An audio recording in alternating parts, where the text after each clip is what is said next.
everyone, and welcome to our YouTube channel, Moneyline with Nancy at TV. In case you're not a subscriber yet, please do subscribe.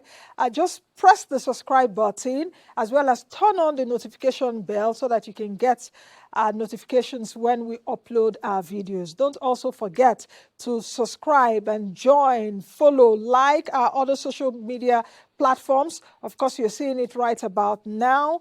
Don't also forget to share this video across your platforms. Enjoy the video.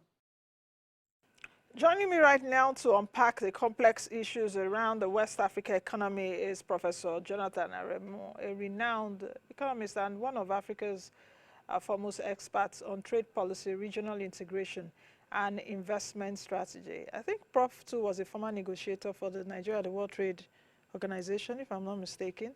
But a leading voice, I must say, on AfCFTA matters, that's the African Continental Free Trade Area matters. Professor Aremu will be bringing decades of deep institutional knowledge and practical insight into West Africa's economic frameworks. And he will be helping us to connect the dots this morning between political realignment, trade architecture, investment flows, and the future of regional integration in West Africa. Good morning to you, Prof, and welcome to the program. Good morning, my sister. Thank you very much. How are you, sir? I'm okay. Good. Good to see you. Now, let's get started. West Africa Economic Summit just finished. Yes. President Tinubu just handed over the baton to the president of Sierra Leone. What do you think about this? And, okay, I think we should begin first, Prof. Okay. Hold on. Let's begin, because when people think about West Africa, some people may just think of ECOWAS. So I would like us to make the distinction between West Africa economy, ECOWAS economy. Okay. You know, I was really careful. I knew what I was doing by saying West Africa economy, not ECOWAS. Okay. Yes. Once again, thank you, and viewers, thank you for giving me the opportunity to actually hear my views on this subject. And but let me first and foremost congratulate ECOWAS for 50 years in economic integration. And secondly, let me equally congratulate ECOWAS head of state for actually changing the leadership battle to have another chairman after 2 years of our President Tinubu. I then congratulate each and every one of us as well. We're back to your first question, that the difference between ECOWAS and West Africa. West Africa is a geographical region. ECOWAS is an economic integrated community.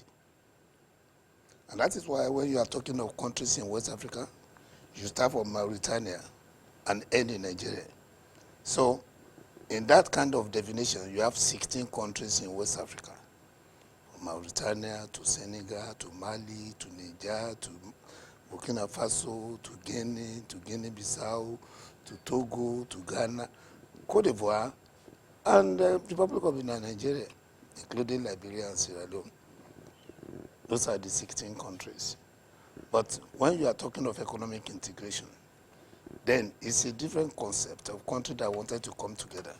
Coincidentally, all the 16 countries were called ECOWAS countries until year 2000, when Mauritania moved out. And then just of recent, 3 countries equally moved out. But ECOWAS economic integration still remains. Right now we have 12 member states instead of 15, and previously 16 member states. So that's the difference. So now we have 12 member states. Economic integration, ECOWAS economic community has a concept of economic integration, while West Africa is a geographical region. So you can see before 1975, when ECOWAS was created, we were called West Africa. Now, when ECOWAS was created, and then we have 16 countries, including Mauritania, all of us were in, all the countries in West Africa were in ECOWAS. But when Mauritania left, then we now have ECOWAS and Mauritania. Right now, we are now having ECOWAS and the other 4 member states, Mauritania, Mali, Burkina Faso, and Niger Republic. So, Prof, from your own standpoint, since they call themselves the Alliance of Sahel States, talking about Mali, Burkina Faso, and Niger, formerly exiting ECOWAS, from your own standpoint and I think it's been up to close to a year now, or Yeah. so, if Yeah. I'm not mistaken. Yeah. How do you assess the long-term economic implications of this regional rupture, I must call it, on trade as well as monetary integration in My West sister, Africa? is Yes. something that I don't like at all. I wish all of us are together. Coincidentally, by my role as a consultant in ECOWAS, I've been around and I've known all these countries. I've traveled there, and we are integrated in so many ways. You go to some of these countries, you see a lot of Nigerians are there doing wonderful business. Even with this, they are going away, they are still there. Therefore, economics knows no boundary. So political boundaries in terms of ECOWAS, yes, but economic activities knows no boundary. And to make the whole thing more serious now, is that with African Continental Free Trade Area, we are seeing all African countries. And on the African Continental Free Trade Area, we have to trade across borders among all the 54 countries. 55, Eritrea comes in. So how do I feel? I did not feel good because there are already a lot of intersection and connectivity in terms of economic activities. And I believe that they can just come back. That's what I hope. Do you think, I know perhaps you would have also seen that the AES, the Alliance for Sahel States, Yes. imposed 0.5% levy. I'm sure you know I'm that. aware of that. Yes, on ECOWAS countries. Yes. You know, I think it's a mistake. it's a mistake by them. Yes. Why do you say so? Yeah, it's a mistake because already African Continental Free Trade Area give free trade Yeah, exactly. across all the countries. So yes. why are they now saying they single out ECOWAS countries? Because they move out of it to impose 5%. So it's a mistake. That's actually where I was going Yeah, to in so- terms of so- how that would impact the momentum for AfCFTA. Because if they are imposing 0.5% No, they can't do levy on ECOWAS Yeah. imports, Yeah. of course, they've signaled that they have a fragmented bloc already. How would that impact Well, AfCFTA? you see, I don't believe that they come back. Number one, and fundamentally, African Union up to today recognize only 8 recs. They have not recognized their own That's the regional blocks you mean? regional blocks. Yes. So where will they stay? That's the 8 recs. Let's bring it down, Prof, for our viewers. The 8 recs, of course, ECOWAS should be passed. ECOWAS is one. The East COMESA bloc, is yes, one. COMESA is Right? SADC is one. yes. East African Economic Community is one. I think there's also Central the South Africa is Africa, one. yes. Margaret is one. IGAD is one. So out of all those 8 something, where will this So they don't AEC recognize AES. belong? Because up till now, I don't think AU is ready to actually consider that at all. It's not even on the agenda.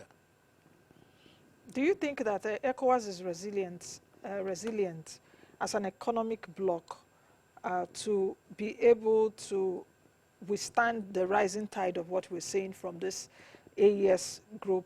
Do you understand? Divergence, economic divergence amongst us. Because I think for that bloc, if I'm not mistaken, about 76 million people.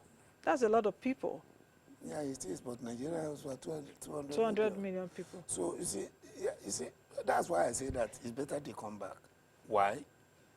Over the years, there's a lot of economic interaction among those 3 countries and ECOWAS countries, to the extent that some Nigerian companies are over there. Some of their people are equally here. So in that case, it's better they come back. I've explained to you that under African Continental Free Trade Area, we all signed, and I was privileged to actually be in charge of the investment activities under African Continental Free Trade Area, not only development, part of those that developed the protocol on AfCFTA, but the one that is responsible for that of ECOWAS, and equally, when the negotiation was going on, I was listening to each of the members, including these countries, of what they wanted to make sure they realign whatever is their domestic investment policy in line with ECOWAS code, and then in agreement with the investment protocol of African Continental Free Trade Area that is coming. So you discover that there are quite a lot of activity that you cannot start actually dividing it. So it's not totally clear. That's why the best thing is for them to come back. I still maintain that. Do you see them coming back, especially with the Why new not? chair, the Sierra Leonean president? There's a new leadership. Do you think he will Yeah, be able there's to bring a them new back? leadership. No, good enough. The president of Nigeria actually made a very wonderful move, which I was very much happy about. When it was time for this, head of state meeting, that's the 94th ordinary session. What he did was 2 days to that time. That is on the 20th and 21st and 22nd. There was West African Economic Summit. They did not call it ECOWAS Summit. That is the first one. And they were invited. Those 3 countries were But they invited. didn't come. They did They not didn't come. send representatives. They did not send representatives. But at the same time, we shouldn't stop. I think negotiations should continue. Let me say this one for people that wanted to know. Under the Economic Partnership Agreement with European Union, Mauritania is joining ECOWAS to do the negotiation, despite the fact that they left in year 2000. So why can we not actually continue to engage in economic activities when Mauritania that left for so long under the Economic Partnership Agreement with European Union, we are still negotiating together, have more or less having more or less the same content inside the EPA negotiation. So I think that they have not gone totally yet, since Mauritania has not gone totally. Yeah. What do you think that we're doing as other ECOWAS countries, or let me put it, other West African countries, to urgently implement in alignment with AfCFTA? Excellent. Yes. What have we been doing to align with AfCFTA goals, at least in the last 2 years, from your own standpoint too? Excellent. Yeah. Let me first of all say that the new chairman that is coming in, have 4 things that he wanted to focus upon. And then the first one is democracy, to make sure the rule of the people prevail. Also is the issue of economic integration. That economic integration will actually combine ECOWAS integration, the 4 phases, and all these phases inside African Continental Free Trade Area again. And thirdly, the issue of security. And then the last but not the least, very important, the way he said institutional credibility, to make sure that ECOWAS has credibility in its activities, not only the way we implement it in the country, as well as the way we implement it as African Continental Free Trade Area. We, ECOWAS member states, we are members of African Continental Free Trade Area. That treaty was signed on the 21st of March 2018. But let me say this for the benefit of everybody. In the economic integration of Africa started under the Lagos Plan of Action in 1980. And then it was concretized for implementation in 1991 under African Economic Community Treaty. They usually call it Abuja Treaty because it was finalized in Abuja. Then, implementation stage, the first implementation stage, which is serialized under this sequence. First of all, to have a free trade area, followed by custom union, then followed by common market, and followed by economic union. Those are the 4 phases of economic integration. The first one is free trade area, which is African Continental Free Trade Area. Let me say again, ECOWAS have the same 4 phases of economic integration, from free trade area to custom union, from custom union to common market, from common market to economic union. ECOWAS were already on custom union. African Continental Free Trade Area is just on the first phase, free trade area. So we are on a higher economic integration in ECOWAS more than the rest of the African continent. So in terms of implication, when we were actually going into AfCFTA, we enter as a custom union community inside African Continental Free Trade Area. What does it mean? That we have a lot of commonality that is far ahead of other African countries. And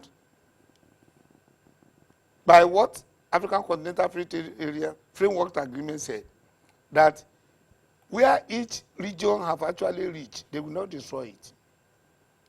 Though we are a free trade area, but they respect whatever economic integration phase any of the regional bloc is. So we enter the place as a custom union. Now back to your question. What are we doing to implement? Because we are on a higher level of economic integration, let me say this, and confidently so, that our economic integration has been on for some time, and then we have passed free trade area. Therefore, a free trade area for African continental free trade area is not difficult for us because we are past that stage. So in other words, or in essence, sorry to cut you short, Prof. In essence, the regional economic blocks, or perhaps ECOWAS, has even advanced more than the AfCFTA That is it. itself. Yes, that's what I'm saying. There are a lot of hurdles with excellent. And what is the difference here? Under a free trade area, no more import duty. But under custom union, not only there is no more import duty, but all the countries exporting to us, the import duty we are going to charge will be the same. But under free trade area, each country can charge its own import duty against other countries, not members of ECOWAS. Against other countries that are in Africa? No. Against other countries outside Africa. That is where AfCFTA is now. Yes. But before AfCFTA, we can charge import duty against Africa. But with AfCFTA, it's going to be the same import duty. Because we are now on custom union in ECOWAS, every other country that is exporting to us, the import duty we are going to charge is the same. 0%, 5%, 10%, 50%, 20%, and 35%. So that's agreed upon. The 5 bands. So that is it. So which means we are on a higher level. Now, which means that if you are now in primary 2, you have left primary 1, then you should be able to know how to actually operate things better with primary 1. That means so AfCFTA is in primary 1, ECOWAS is in primary 2. We are now in primary 2. So in that case now, our own free trade area, which is titled Equal Trade Liberalization Scheme, we already know how to do it, so it's not a difficult thing. Now, the other things that are there, and let me remind you, as at now, African Continental Free Trade Area has 8 protocols, which we must integrate into. The first one is trading in goods, the second one in trading services. The third one is dispute settlement. The fourth one is investment. The fifth one is competition policy. The next one is investment, which is number 6, is IPR, that's intellectual property. Then the 7th one is digital protocol. And the last one is women and youth. 8 protocols. Now, because of the fact that we have already locked ourselves into it, we have to implement this. Therefore, there is need for national strategy of how to get this done. Coincidentally, I was privileged, appointed by UNECA to be able to develop Nigerian strategy for AfCFTA. And therefore, we put some of this sequence, some of those protocols were not yet adopted at that time, but create a window in which I become what is going to be done. So, in that kind of a thing, ECOWAS is actually implementing the regional aspect of its own policies, its own supplementary act, in line with the protocols that they have acceded to. Were there situations of overlapping regulatory frameworks, in terms of ECOWAS AfCFTA cooperation agreement, perhaps seeking to harmonize customs as well as even capacity building? Did we foresee that, or did we have that rather? Yes, or are we seeing that rather? Yes, ma'am. We are doing that. Okay. Some of us, even by the time when we were to sign AfCFTA, and Nigerians said we are not going to do it, I went around with the former Director General of Nigeria Office of Trade Negotiations, right, to be able to sensitize the country. Even when they said we are not going to sign, I came out on TV and I said that that's a wrong step. Because you are running away from South African trading with Nigeria, Egypt goods coming to Nigeria. What about if those companies actually put their factory in West Africa, in ECOWAS? Would they not use ECOWAS trade liberalization to enter Nigeria? I mean, so you are just shooting yourself on the leg. And that's why the president has set up the readiness assessment. And that study was conducted.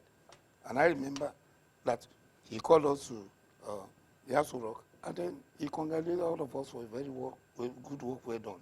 And then he went the following day to go and sign that Nigeria is going to be part of it. And then we ratify on the 5th of December 2020. So what are we saying here? There is no overlapping of activities. We know where we are, and we know what we are committing ourselves to. In areas where we are operating at a higher level, yes, we know what to do. In areas where we have agreed on the same level, we know what to do. On investment, ECOWAS have gone ahead so much. In fact, the investment protocol of AfCFTA, 75% of what is there is copied from ECOWAS investment code, which came into existence in 2018. So ECOWAS is far ahead in terms of implementation, and there is no overlapping of jurisdiction. And ECOWAS Commission is doing extremely well to be able to sensitize people and capacity training. Though more capacity training is needed because there are still some of the protocols that are not yet clear. Which ones? Don't digital trade, because Nigeria is leading on digital trade. Trading goods. Lead on trading goods we are very much familiar. Okay. Extremely very much familiar. There's substantial level of training when it comes to trading services. The WTO has 12 sectors for trading services. But when AfCFTA came up, African leaders said, we can't carry on with the 12 sectors. It's too much. Because the integrities and details of trading services is much. So let us do with 5. So they selected 5 priority sectors. Number 1, business services. Under business services, we have about 12 subsectors again. Professional, legal, something, all these things, so many. Then the next one, after business services, is communication services, making 2. Number 3, financial services, made up of banks, insurance, and others. Then next is tourism and travels. And last but not the least of the 5 priority sector is that of transport. Now, when you see that one, how many Nigerians utterly understand those things? How many of them know that in each of those 5 priority sectors, we have mode 1, mode 2, mode 3, mode 4? Mode 1 says that services can cross border on the internet. You are in the Republic of Benin, I'm in Nigeria. I can perform service and you pay me online. Yes. Mode 2 says that the person consuming the services can go and consume it. Like in my university, you come and enjoy the services from another country, and then you pay me. It's an export to me, but you are paying me because you came to come and consume it. Mode 3 says commercial presence, which means the supplier of the services can set up his affiliate in terms of branches, subsidiaries, or associates in another countries. And mode 4 says temporary movement of personnel to perform service and come back. How many of us knows that? Also, is that before those things can happen, there is what we call mutual recognition agreement, which means the professionals that are performing those services in those countries must agree that you are allowed to perform it. We have Nigerian Bar Association. Whatever goodness you are doing in terms of law in any countries in Africa, you cannot come and perform in Nigeria without actually Nigerian Bar Association actually allow you to perform. So there is mutual recognition agreement. All these things involve substantial details, which have to be done. So in that, I'm not talking of training services alone. On investment, we have gone far with what we have done in ECOWAS. How about on dispute resolution? On dispute resolution, a lot framework is still being done, in which in the next 1.5 weeks, some of what will be actually addressing the legal professionals in ECOWAS in Gambia to be able to familiarize them with area of each of these protocols on trading goods, trading services, investment, intellectual property, all those 8 which I mentioned. Do you think that the AfCFTA protocol on investment and dispute resolution, that it would enhance investors' confidence around West Africa? That is one of the bases. Because they no longer see ECOWAS as just individual countries. It's a risky market, as it were. Well, that is not the issue. Nearly all the countries in the world are risky now. so you see, and that is exactly the issue. You see, a common investment market. ECOWAS started what we call ECOWAS common investment market. That will see ourselves as a common area. That's why you can see that that particular policy, common investment market, is operating on the common market, which is toughest. But we needed it to be able to make sure that we achieve our goals so that investors can move across borders. And let me tell you this, that right now in ECOWAS Commission, there's what we know as capital market integration, in which the what do you call it, the Security and Exchange Commission of all our member states are talking to themselves. And then the stock exchanges are talking to themselves. So we have under ECOWAS, West African Capital Market Integration, we have West African Market Integration Council made up of the stock exchanges. And then we have WASRA, which is West African Security Regulation Authority. So regulation authority are regulating the activities of the stock exchanges, which means that stock can pass across. And there are three phases under that. What are these three phases? Sponsored access. Sponsored access phase is a phase in which a stockbroker in Nigeria can have a partner in Ghana, right? And then the two of them, if I'm buying share, you can buy share on behalf of the other person in that country. Then the second phase is qualified brokers, in which once you qualify in Nigerian stock, you are qualified in that of Ghana. And then the third one, the third phase, is that of virtual. You can just stay in your country and then be on the capital market. So these are the issues. So these are the plan that is going on. And there are meetings on daily basis that is going on. Okay, Prof, as we end, you said something earlier on, and I think I mentioned Nigeria leading in terms of digital trade. Yep. You did say that if someone sells here, you can sell either to a customer in Ghana. So you see that e-commerce is rising around urban centers across West Africa. Yeah.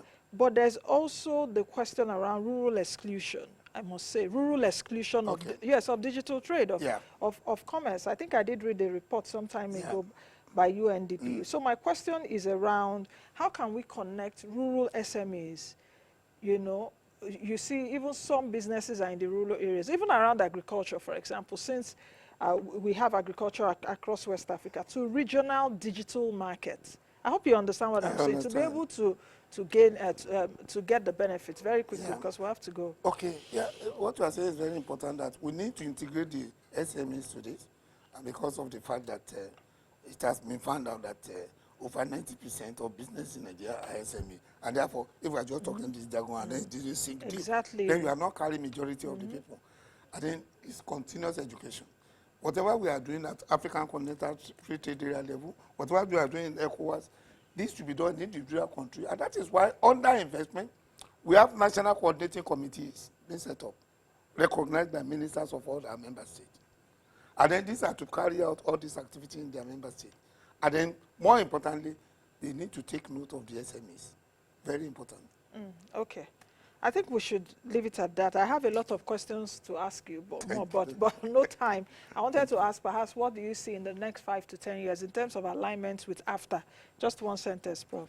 We are going to be aligned. Okay. On investment, we have aligned.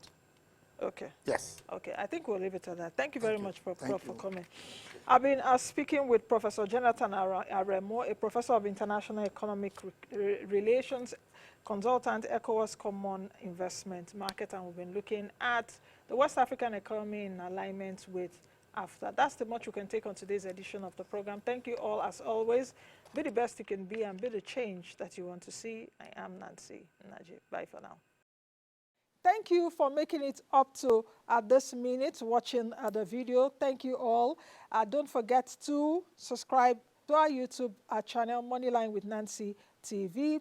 Like, follow all our other social media platforms where we keep you up to speed with fantastic interviews, as well as markets, personal finance, business, and economy information. This is the best place to be. I'll see you all again in the next video.